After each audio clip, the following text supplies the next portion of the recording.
1997 Mazda Bongo. This was imported into the UK in 2008. Fully UK registered with a V5 and correct number plates, etc. Someone has converted it to a camper in the back. They've done quite a nice job, which we'll show you in a second. 2.5 litre diesel automatic one. I believe four-wheel drive as well, but we'll double check that. But yeah, like I say, someone's converted the back into a camper. They've done a nice job, but it does want some sort of cosmetic work doing just to bring it up to scratch, which we'll show you as we go around. We're going to start by going around the bodywork, then we'll move on to the interior, and then we'll go for a cold engine startup. Starting on this driver's side, if you look down the side, it is nice and straight all the way down there. It's not full of ripples or dents or full of fill or anything like that. This front wing, it's nice and tidy down the top here where you'd normally find loads of stone chips, and all good down the rest of the section. You'll notice the sticker is drying out and cracking. Amazingly, you can get just about every part for a Bongo now, so you can either remove that and leave it off, or you can have that. You can rebuy those and reapply them, but you'll see it is sort of drying out and cracking.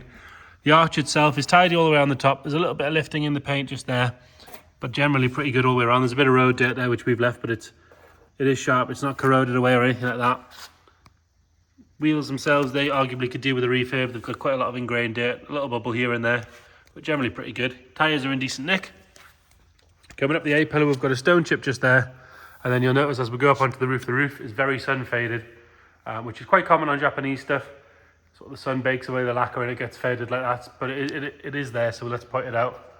It looks to be nice and solid. It's good along the top of the windscreen and all that sort of stuff, but it is quite sun faded.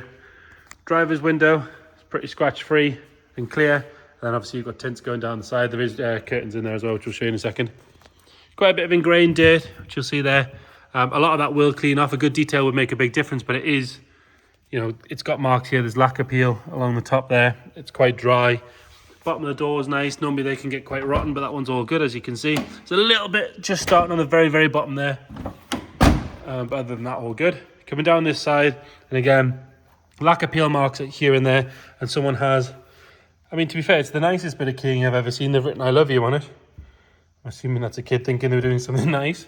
And had a little scribble a bit further down. It's not massively deep, so it's not going to cost a fortune to repair, but obviously you do want to sort of tidy that side up anyway. Along the bottom here, again, nice and tidy. Sill looks straight. Inside the arch, a little bit of stone chip just starting down the bottom there, and a little bit of rust just starting at the top, and a little bit more as we go further around. Another look back up that side again. Like I said, it is nice and straight all the way down the panel. Around on the back, tail lights, reversing lights, and this reflector light all the way along are clear and crack free. Along the rear screen, there's no rust coming through there or anything like that. The spoiler itself is nice and tidy, and the rear glass is good. Got a tow bar fitted with electrics. No real marks or anything to whinge about on the rear bumper.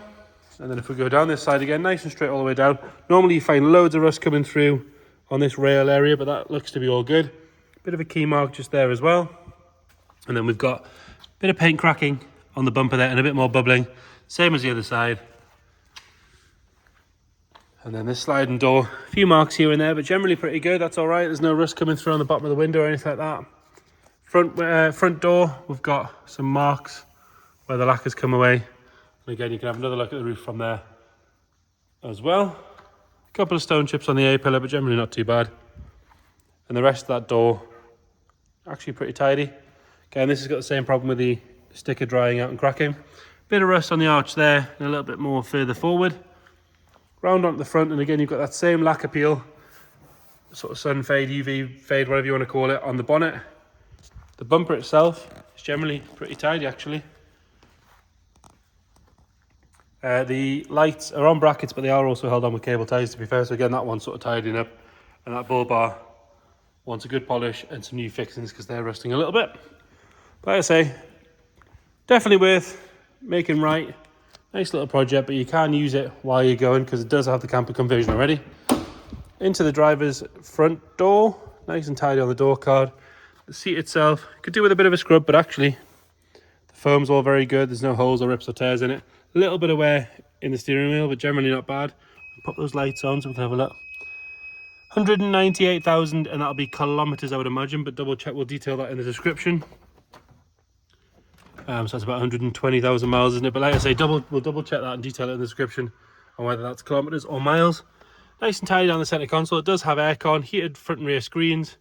It's got an aftermarket JVC stereo in there, and it is automatic.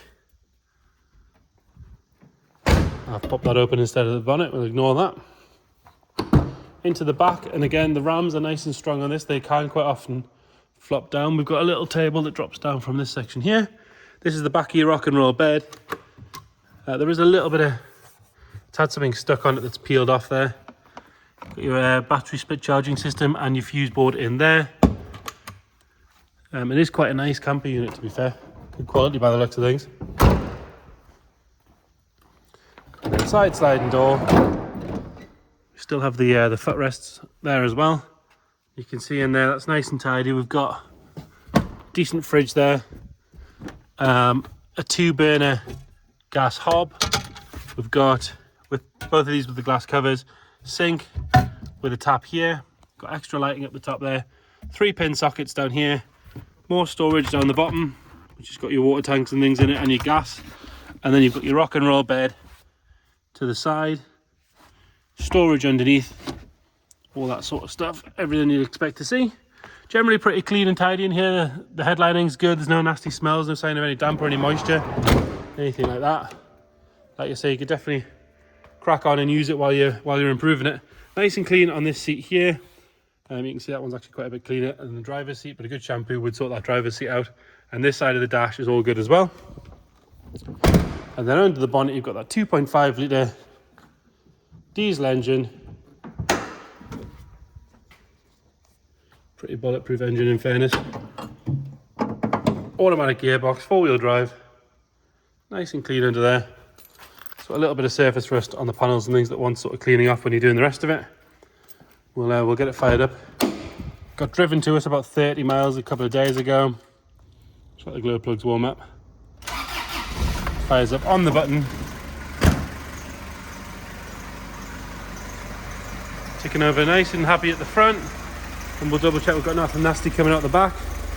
All good, as you can see. So there you have it. Mazda Bongo. 2.5 diesel automatic with a camper conversion, 4-wheel drive.